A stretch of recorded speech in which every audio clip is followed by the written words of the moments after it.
Hello everyone, my name is Austin, and in today's video we'll have a chance to take a closer look into the application process from the admission director of Lincoln Academy. Everyone welcome Mr. Lu-Shien.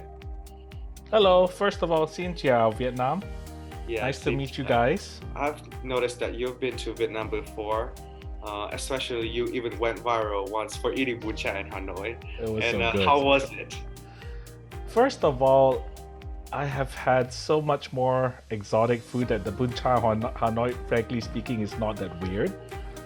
But it was a huge honor to be in the restaurant that Anthony Bourdain and President Obama went to. So obviously to be in the restaurant but sitting beside that special table, that was Yeah. cool. And besides that, what's your favorite thing about Vietnam?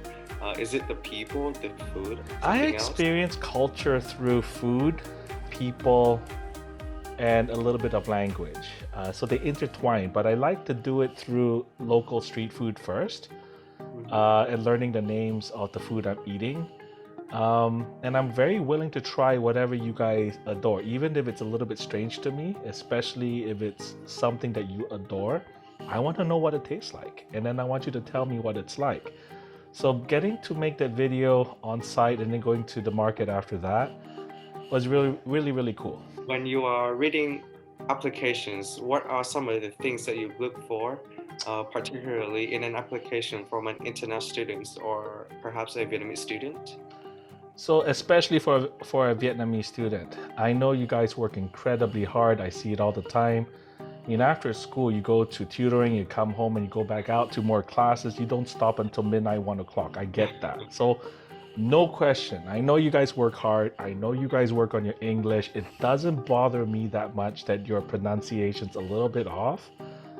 I can understand you. And as long as you're willing to practice and interact with me, and I know you guys do, the pronunciation will get better and you'll be more comfortable.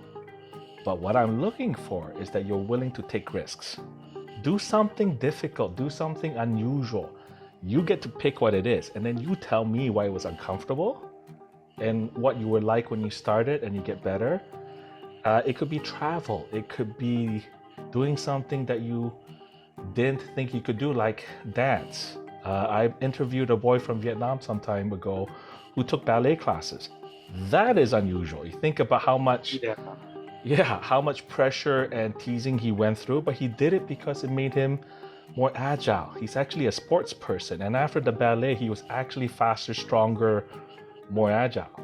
So that caught my attention. Besides that, what are some common qualities that you notice in the best and the worst interviews or applications that you have seen? So I'll start with the worst. If you look just like the other 3,000 applicants I see each year, that's a big fail. Please, I mean, you show me that you have perfect GPA, you all have straight A's, it doesn't differentiate you. I'm so sorry. Now in Vietnam, I know that's important. Your ranking is important in Vietnam.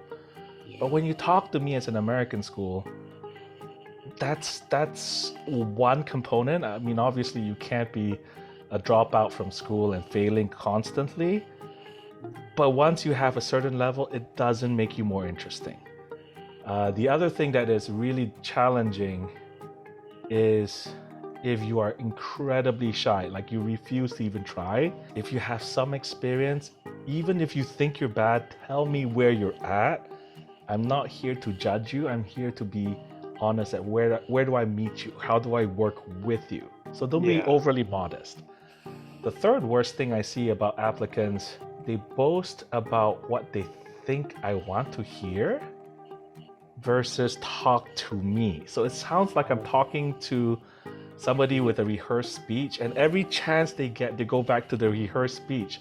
And they sound like they're in a beauty pageant and they're reading from a script. And it's one way to practice your English, but I feel like I'm talking to a robot. So don't do that, right? I know that you're nervous, but trust me, I'm not gonna make fun of you. I'm gonna work with you.